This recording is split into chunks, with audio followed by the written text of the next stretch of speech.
So guys, dami energy. For today's video, andito na naman yung tsuhin nyo. Magluluto na naman tayo ng pork giniling na may itlog. Let's go. Sarap to. Promise. Giniling, tomato sauce, condiments, gulay, sibuyas, bawang.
Siya, kaya na-obsalan siya, kaya siya ang nilalim. Kasi naman siya,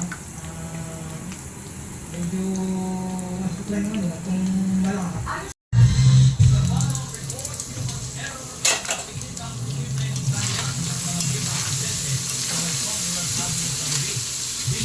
Ang nagating pa.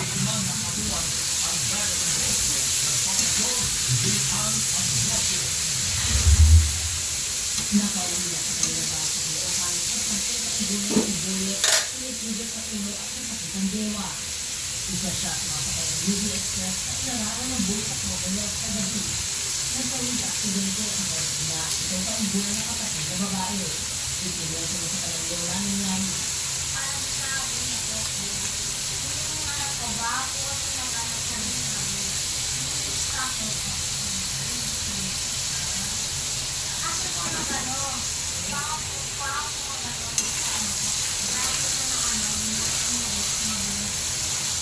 Kasama ni Boy, ang kailangan sa magkakay na PWD at isusyo ko alis sa kapatid. Nang mapaw may minus sa unit. Uuwi sana sila sa kanya ko sa 7 mula sa Caloocan. ipatawag ko ng mga po na na sumudo na ng buko, unconscious yung pinapatanda ng kapatid. So, ikaw po.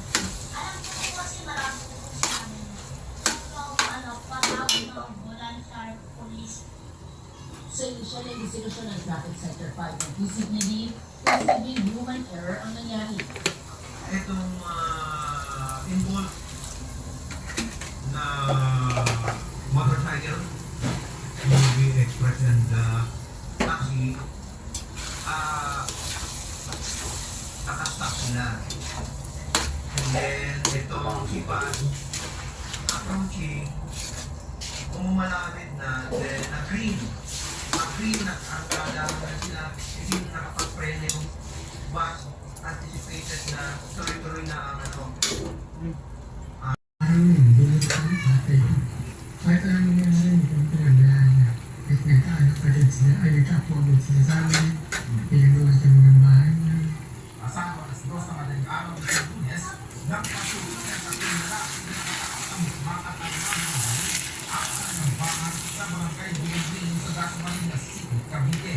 Kakalandaman ng kanyang ama kasama ng Living Park ng 32 taong gulang na anak na lalaki mula sa kanilang negosyo mula naman. Sa CCTV footage, Kita ang sasakyang pick-up ng mga biktima ng kumasa sa subdivision. Kasunod dito ang mga motorsiklo ng mga suspect. Sa salaysay ng limit So guys, ayan na ulit yung ating overload giniling. So, dati naman kung siya makapagsabihin. So, nung sinabi ko Luto ng tsuhin nyo. sabi tinutukan, So pwede na. Attack na. Let's go. Goodbye. Sa susunod na cooking series ulit. Bye.